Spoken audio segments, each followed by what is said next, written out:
Hello and welcome back to the Opposites Abroad podcast, the podcast about all things travel. I'm Charlie Bosco, joined as ever by my good friend TT.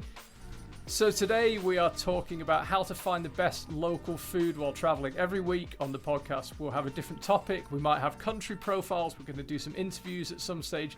So hit subscribe, make sure notifications are on. We should now be on all major podcast platforms. So I think for both of us, food is a huge part of a trip, and the experience of eating like a local does is a big part of getting to know a country, getting the feel for a country in a very short space of time. And we thought we'd go through some tips, starting with eating on the plane, food safety, local cuisine, even saving a few dollars, making your money go that little bit further. I'm going to put you on the spot with the question first up. Have you had any good culinary experiences recently? You were in Madrid recently. Yes, I did. Went to a Michelin star restaurant in Madrid for lunch. That's another tip, is when you go to fine dining to look at lunch menus, you get the same experience basically you do as dinner for a lot more reasonable price. And I love tasting menus, and it was about a 3-hour lunch. It was just wonderful. There's a lot of wine because I got the wine pairing, and it was a lot of wine, but it was really fun. So let's start at the very beginning of a trip for food tips. I read from the trainer of a Formula One driver that your stomach is as big a determinant of your jet lag as your sleep. So in other words, the routine of eating will affect how much jet lag you get and how well you sleep just as much as how you slept the night before. So what is your take on eating on the plane? You know, I know a lot of people say not to eat on the plane, that you have less jet lag if you just don't really eat, and the food quality is not usually amazing on the plane anyways. However, I'm adventurous by nature, and I like trying different things, and I want to try the food on the plane, and I might not eat a ton, but I'm at least going to try my meal and try the different stuff, especially because when you're flying with different airlines, you're flying with different international airlines. Other times they gear the food based on whatever culture it is. So you're flying an Asian airline, it's more likely to have some sort of interesting Asian food. I'm sure you remember that weird hamburger we ate on our way to North Korea. We'll be talking North Korea next week. Next week is North Korea, but yeah, but North Korea Airlines serves this weird hamburger that I don't really know what it's made out of, but yeah, it was like white and brown matter, wasn't it? Yes, but I'm gonna try it. Yeah, of course. So I don't snack a ton, really by nature in general, but on the plane I will try the food, and then I will, drink some, but I try not to drink a ton. I might have a glass of wine or two, but I'm not going to drink enough where I start feeling just exhausted from it. And that's kind of how I do it. Yeah, I think so. And one tip I've got, and you've got to be really careful you don't confuse yourself and miss your flight with this one, is but as soon as I get to the airport, I change my watch to the time of my destination. And therefore I'd start trying to think on that time zone. So I think, okay, it's 1 o'clock in the morning and where I'm arriving, so I really don't want to eat for the next 6 hours. Even if I'm hungry, I'm going to try not to eat so that I'm already getting onto the routine of the place I'm arriving to. And I think I'm the same as you. I generally eat on the plane, although I guess by the letter of the law, you're better off not doing it. There's also the boredom factor. I mean, it's flying's boring, and the thought of having something to eat is just makes it a bit less boring. Yes. But a top tip, if you have the willpower to do it, or if you can, even if you can just take a little bit of it, you don't have to stick to it resolutely, but is try to eat on the schedule of where you're arriving rather than where you're leaving. And that might, in fact, it will almost certainly involve being hungry at some stage. It might involve buying dinner at the airport instead of waiting to eat on the plane. I often do that if it's more conducive with timing. And I'm with you on the drinking as well, actually. Someone just bringing me all the red wine I can drink is really quite nice, but you have to restrain yourself, because you do. We've all made the mistake of getting hammered on the plane. It never ends well. Well, and the other thing too is it's always a battle when you're traveling, especially when you're traveling someplace where you're going to not have a bathroom for a while, and how much you hydrate versus not hydrate. So on the plane, I tend to hydrate a lot at the beginning of a long flight, and then my last couple hours I don't. And the reason for that is I'm always paranoid I'm going to get stuck in immigration. Yes. And I can't, and there's no bathroom. So what I don't do is, like, when they hand out bottles of water at the end, I put it in my bag for later and I don't chug it. Because that's just miserable. And sometimes there's no bathroom break at all. Or even worse, if you get off the plane and you go to the bathroom right off the plane, by the time you get out of the bathroom, the entire rest of the plane is in front of you in line in immigration. Yeah, that's true, actually, because I think I'm generally fitter than the average punter, so I normally kind of scurry or jog through the airport to get ahead of that big rush of people. Yeah. And you lose all that if you go to the bathroom. And you and I are of a certain vintage as well, where going to the bathroom's a little bit more of a regular occurrence than it used to be when we were 20. Well, and I have a quick story on that too.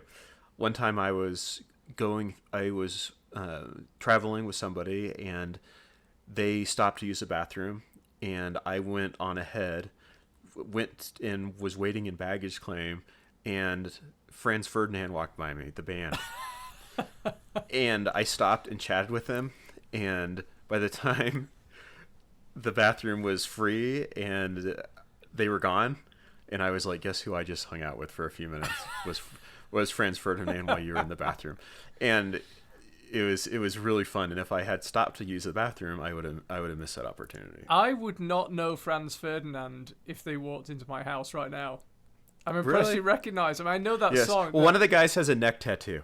Okay. So I saw the neck tattoo, and then I looked at him, and then I went up and chatted with him. It reminds me, actually, while we were talking about drinking on the plane, I do actually have a quick drinking on the plane story. The only time I've ever tried this, I've always wanted to have the guts to do it more often, but one time I got called, I was in Munich airport, and I got called for additional security. And so you go, I don't know if you've had it, you go downstairs and into kind of the inner workings of the airport, and they open up your whole baggage, and I didn't really get what they wanted from me. They opened it up and checked it, and I stood there. I don't really know why I needed to be there, but they said, okay, because you've been through additional screening, you can't go back into the lounge with everyone else. You have to come. And there's no bathroom in there. Right? Well, no, but they said you can go in the business class lounge. Ah. But they were boarding the plane, and they said, so you're literally going to be in here 5 minutes. So I enjoyed it for 5 minutes. But I boarded with the business class passengers, and as we were getting on the plane, I thought, wow, there aren't many of these guys. And as far as the staff on the plane are concerned, I'm in business class. So I just had some courage, and I just sat down in business class, and I flew to Detroit business class, and nobody asked me. And that's amazing. Yeah, but I got hammered on the plane because I was thinking, I'm in business class. I haven't been found out. By the way, I absolutely owned it. Confidence is so big. I sat down, immediately said to the guy, "Can I have a glass of champagne, please?" But I got hammered on the plane. But I was picking up a rental car, so I then had to have a sleep in Detroit airport. So I went from business class to sleeping across 4 chairs to try and be less hammered in Detroit airport. So maybe that was karma getting me back for sneaking a free business class flight. But I've thought about doing it a few more times. I just never had it was presented to me on a plate. And I don't think it'll work anymore. You know, because back when you had paper tickets and stuff, they didn't really check. Now everything's all computerized, and if you notice, the flight attendants will walk with like a iPad down the aisles, and it'll show them who's supposed to be where. And if you do fly business class now, a lot of times they'll come up and they'll say, "Hello, Mr. Whatever," like they'll know your name ahead of time because they have it on that iPad.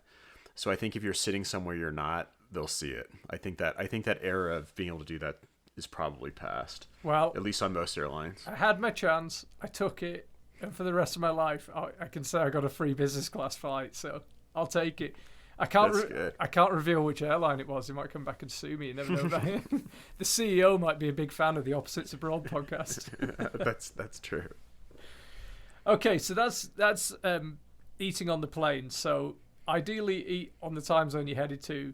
Don't get too hammered, but don't get too strict about it because the food might be interesting / you might be bored. But there was an incident recently that kind of prompted us wanting to talk about this, about food safety. What happened in Laos?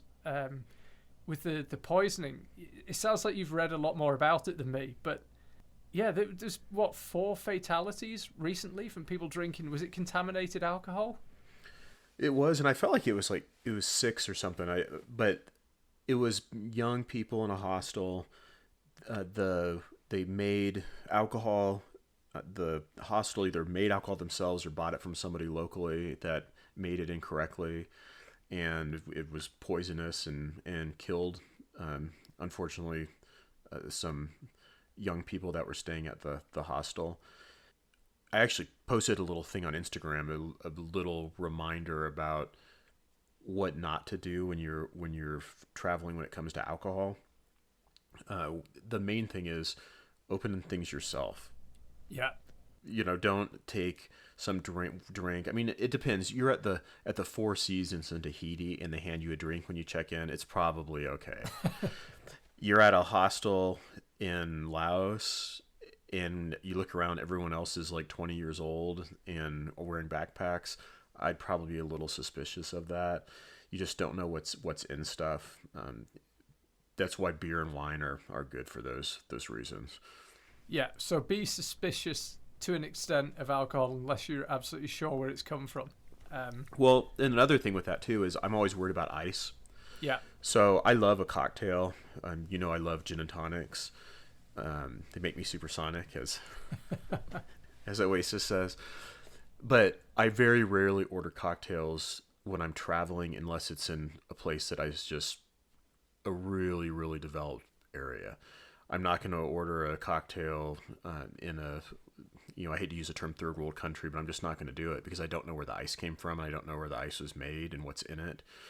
And it's just a great way to get sick. I want a beer that I can open at myself and I know it's safe, or a bottle of wine. Yeah, agreed. And then the other thing that you often hear to avoid, and I think it's probably true, is salad, for much the same reason. You don't know how it's been washed. Yes. It's just not worth it. And I remember the first time I ever went to a third world developing nation, I went to Delhi when I was 16, and like a deli in New York. Exactly. Yeah. So we go to Delhi, and one of the guys I was with said, "Look, if something can survive being basically boiled or fried, then probably good luck to it. I'll give it a go. If it hasn't been boiled or fried, then you probably want to think pretty long and hard about whether to eat it." And that's still a rule I stick to. So when they boil rice, when you're in India, for example, they may well be using water that you wouldn't choose to drink. But if it's been sitting there boiling for 15 minutes, I could probably live with that risk. Yeah, I think that's true, and not just salads, but really any raw vegetables. Yeah, I'm not going to eat when I travel. I'll eat a salad right when I get home if I want to, but I really do try to stay away from that stuff too. Cooked stuff is just the way to go. Yeah, I think so. And then the other thing, again, without wishing to state the obvious, don't get too adventurous with seafood. My mum and dad were traveling to Mallorca, I think it was last year, and the night before they went out for dinner while still in England, and my dad ordered, I think it was mussels, and my mum said, "Really? I mean, we're flying tomorrow. Why take the risk?" My dad was going, "Oh, it'd be fine. It's a good restaurant, blah blah blah." And anyway, they got as far as the gate to fly to Mallorca, and the food poisoning kicked in, and they had to pull his bags off the plane. They had to leave the airport, and they missed their week in Mallorca, and he lay in bed experiencing all the things that come with food poisoning. So yeah, if I'm gonna do that, if I'm gonna do seafood, I want to be in a seafood type place. I'm not gonna order oysters in Nebraska, probably. I want to be someplace that's at least, and I know England's close to the ocean, but it's not really like a tropical island. No. And again, just order something that's been cooked to death. Yeah. If it's been hot for a long time, it's probably fine. That's my rule. But you also have to balance that against the other factor I wanted to talk about, which is trying local cuisine. And I think a huge part of any destination, any travel, is the food. I think we touched on this last week when we did our intro and we said, "What's your favourite city for food?" And we both got really enthused. And it's a huge part of traveling, isn't it? It is a huge part, and one thing I would say is if you're traveling and you're offered something by a local, or you're staying in someone's home and they offer you something, you pretty much have to eat it. Like, it is unbelievably rude in some cultures to say, I'm not going to eat that, or I have some dietary restriction where I'm not going to eat it. Like, you at least, unless it's going to kill you, like you have a peanut allergy and you're going to eat a, peanut butter cookie or something, you pretty much have to suck it up and eat it. There's stuff I cannot stand. And like, I remember one time I went to the Ukraine and this is of course years ago, and I checked into the hotel and they asked me to join them for breakfast, the guy that was running the hotel. And there's a couple things I really hate to eat. One is I don't like runny eggs. Like, I just think they're disgusting. And I do not like doing shots of alcohol, and I really don't like drinking in the morning. And it was about 7 a.m, and what was brought to me was a plate of like over easy eggs and a bottle of vodka with the shot glass. And the owner was there, and he had like, it was like a stereotypical thing. He had a woman on each side of him while he's eating breakfast, like a young girl.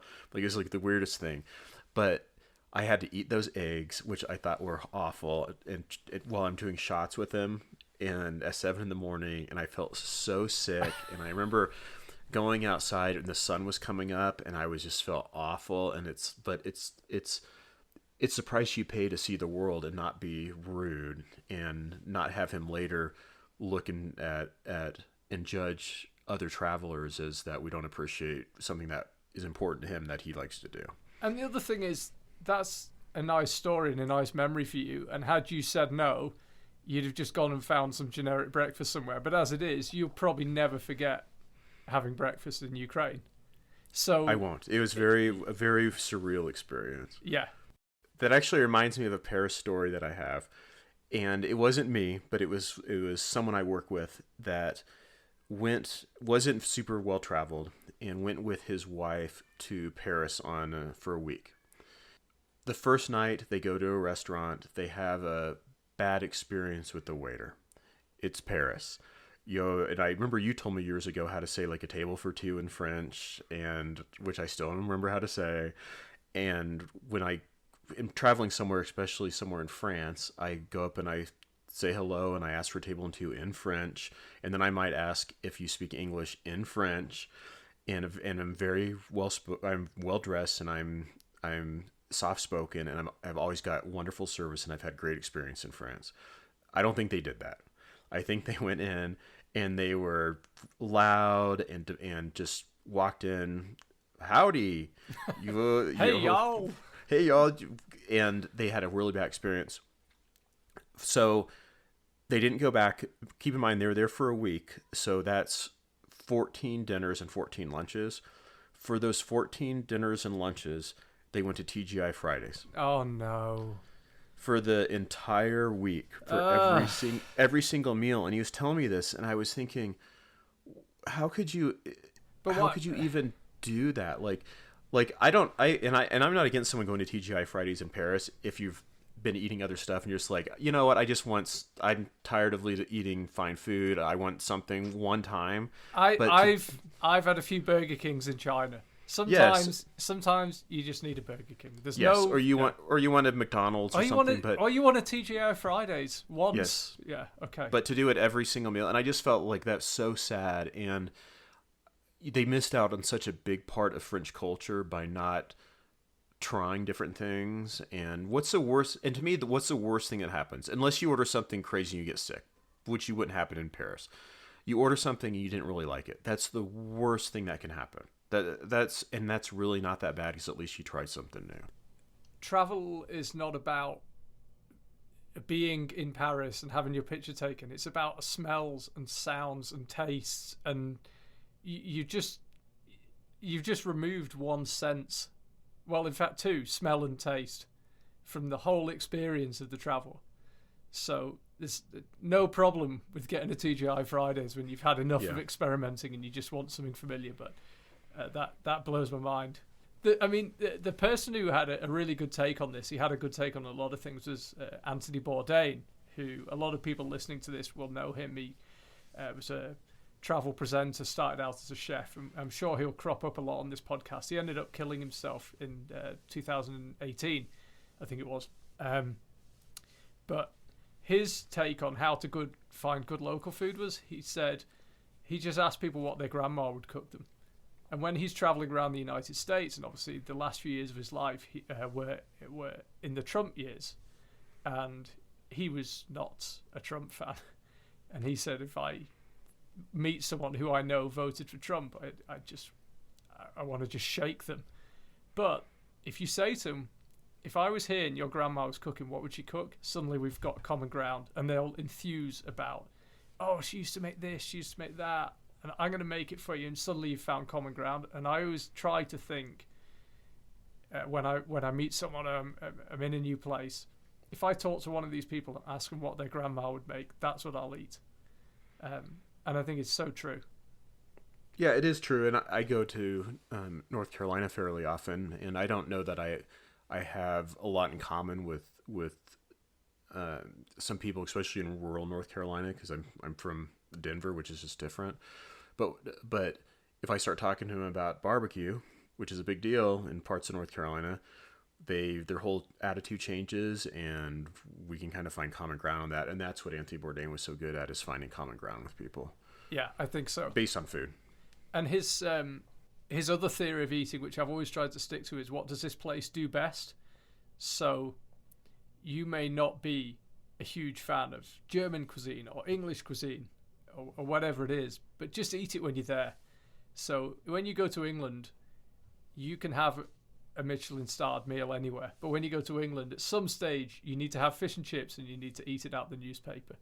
When you go to Germany, you need a bratwurst and a Schweinebraten. You need sushi in Japan. You might not eat it every meal, but the real experience will come when you eat the thing that place does best. Well, and even when I do go to a Michelin-star restaurant, I try to get something that a restaurant specializes in regional food. I'm going to Hong Kong next month, and I've already got a reservation at a Michelin-star restaurant. So I found one that's a Cantonese restaurant. Yeah, I'm not gonna get a French Michelin-star restaurant in Hong Kong. That just to me doesn't make any sense. So I try to really focus on that. Another thing I really look at and he's right with finding what a country's good at. I try to find places with small menus. Yeah, I can't stand it when the menu is 8 pages long. Yes, because you just know only 10% of it's going to be good. Yeah, and you have no idea. The nice thing too is if you're in the United States and you ask a waiter what you should get or what's good, they always tell you the most expensive thing because we're a tip-based culture. Yeah. But in Europe or Asia, where it's not as tip-based, they will actually tell you what is the best, and it's not going to be they're not going to say, "Oh, the steak and lobster is the best. That's what you should get." They'll actually tell you because they want you to have a good experience, and they're very proud of their food. And so I do ask the wait staff fairly often what they think, or I'll give them a couple choices. I'm not sure about this or this. Which one would you get?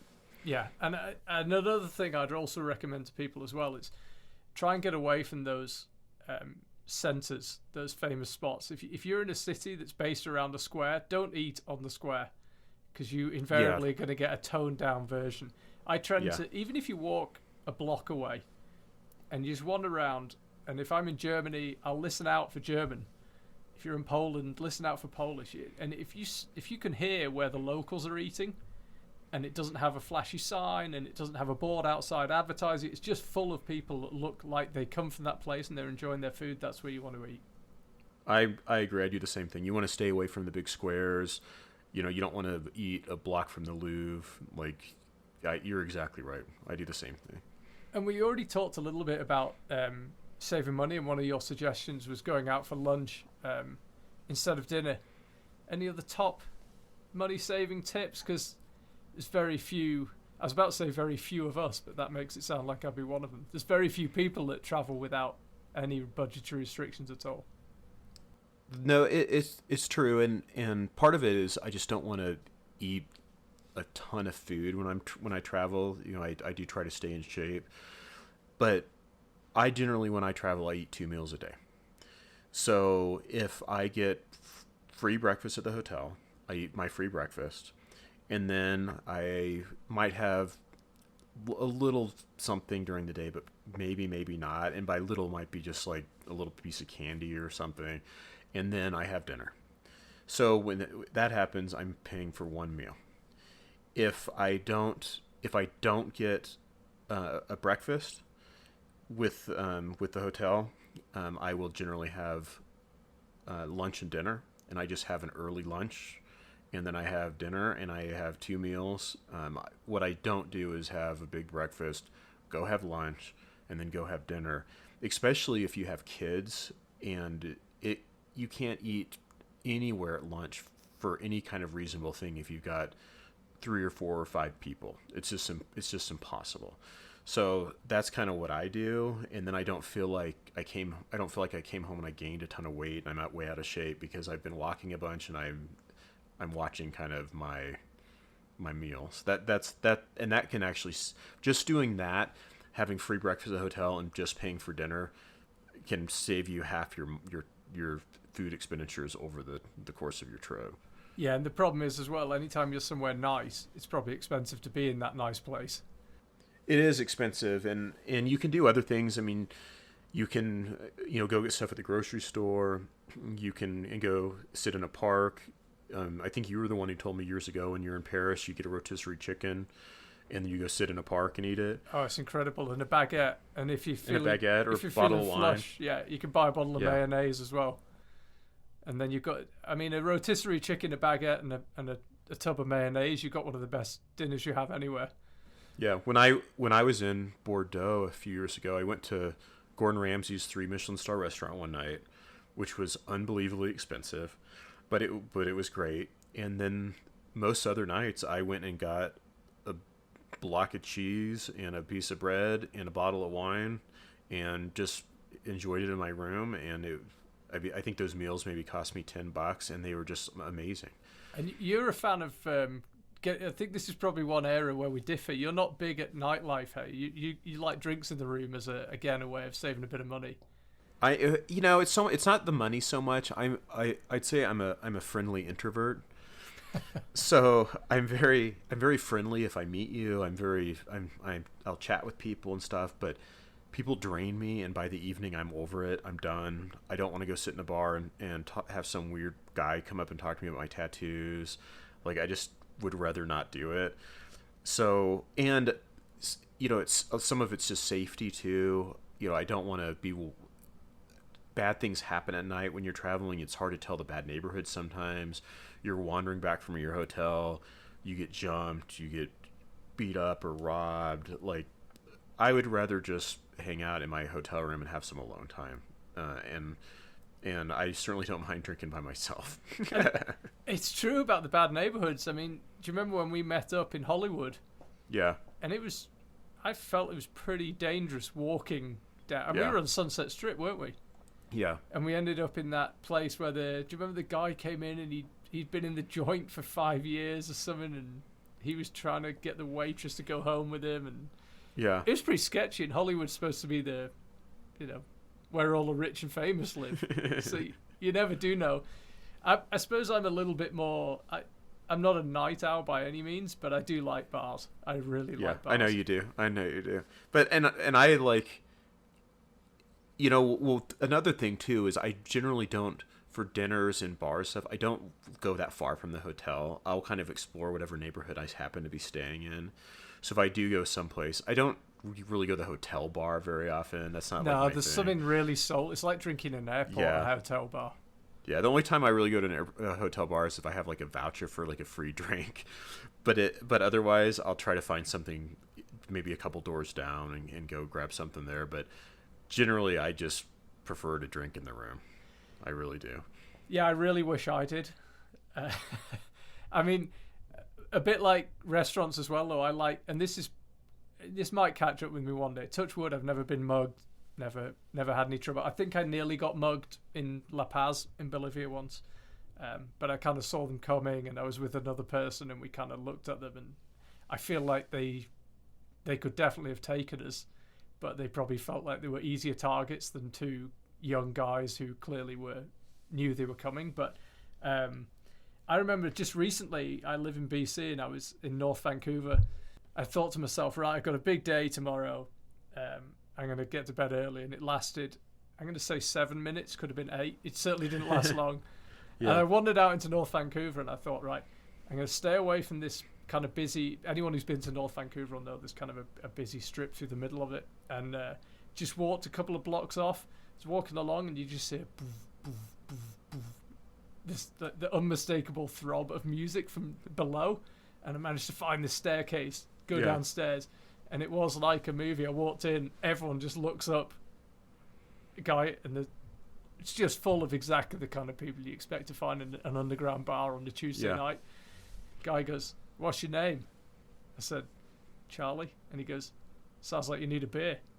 I go in, we had such a great night, and ended up smoking a joint out the back with this guy. Weed's legal in BC before anyone tries to get me in trouble.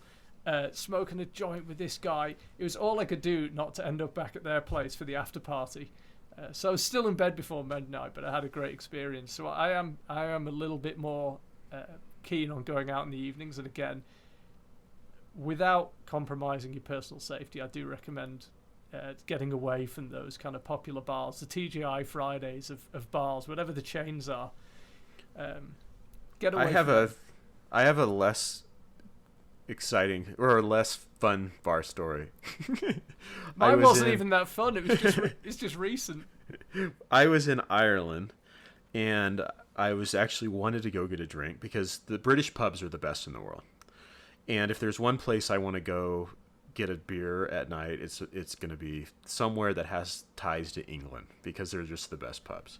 We should actually do a podcast on Ireland, Northern Ireland.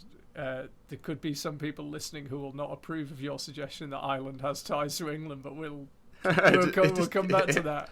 It depends on yes. Which side of the divide you're on. But so I decided to go to a bar, and of course, just like you said, I'm not going to go on the main street. And so I start wandering down side streets, and I find a bar, and I walk in. It's super crowded. It's a very small bar, and I walk in, and everybody just stops and talking and stares at me. And I walk in, and I'm gonna go sit at the bar, and the bartender comes around the thing, like wringing his hands, kind of like with a towel, and he looks at me and he goes, "This isn't the bar for you." And I go, "Okay, thank you," and I like kind of backed out the door and left. And it was just the most like I don't know. It's such a I couldn't really figure out what it was, but it was such a strange thing. Where were you? It was in Dublin, believe it or not. So I don't know. I could see that in Belfast. This sounds like a Belfast story, but it was actually in Dublin, and it was just like this side street, and I don't have no idea what it was.